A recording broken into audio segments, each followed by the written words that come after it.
Good morning and welcome back to Pit to the Point. I'm Grace Lamberto. There really is nothing better than a sandwich with french fries on it. And if you're typically not a fan of coleslaw, give those a chance because I'm not and I love it.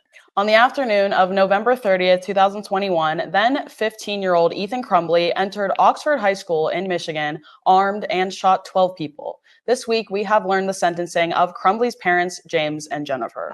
We're 3 weeks away from the 2024 NFL Draft. For many Pitt football players, this past Wednesday was the most important day they could have. And this morning, I had the pleasure of being joined by the voice of the Steelers, Mr. Rob King. Rob, how are you? So after this first season and watching the Steelers kind of struggle to get by and do a really good job in the start and then kind of fall off on the end, what do you think into the postseason? There's been a lot of talk about Mike Tomlin. There's been talk about quarterbacks. What do you think they should look for in the draft and what should change? Well, the coaching staff. Other than football, you wrote a book. Yes. Let's talk about it. Yeah.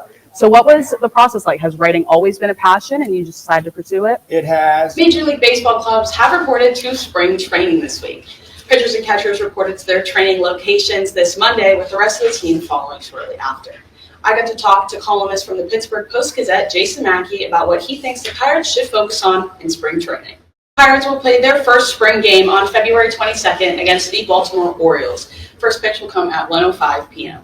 The 2025 NFL Draft is quickly approaching, and with that comes the NFL Combine, where college players can show off their skills to NFL coaches. It's no secret that the Panthers struggled a little bit last season. We went on a pretty rough streak towards the end there. So what do you think that our players in this upcoming draft, in this combine, have to prove, being that they were on a team that struggled a little bit more? And Nick, how do you feel about covering this NFL Combine?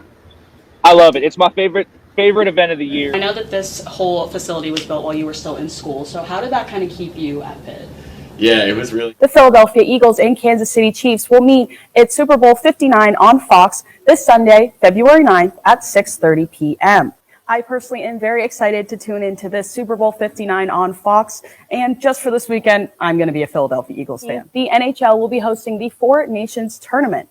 The tournament will feature 4 teams, each representing a different country: the USA, Canada, Sweden, and Finland. So I am here with head coach of women's volleyball, Dan Fisher. Dan, first of all, how excited are you about the Panther Choice Awards? And then you also did have a couple freshmen, a couple people enter the transfer portal that, some would say were pretty key components to the teams, but just who you're bringing in next season that can kind of step up to the plate to take over those big spots. Wrestling is an individual sport, but you guys need each other. What's the team morale like here at Pitt? Thanks, Olivia and Kat. I am here with baseball player Luke Cantwell. Luke, how excited are you to be at the Panther Choice Awards? I'm really excited. Well, I know you just said you like to be in the moment, but just looking forward to next season as we're getting to the end of spring here. What are you going to change? What are you going to keep doing? What's that going to look like for you? And you got some teammates back here pretty excited for you. What's that morale like on your team? It's good.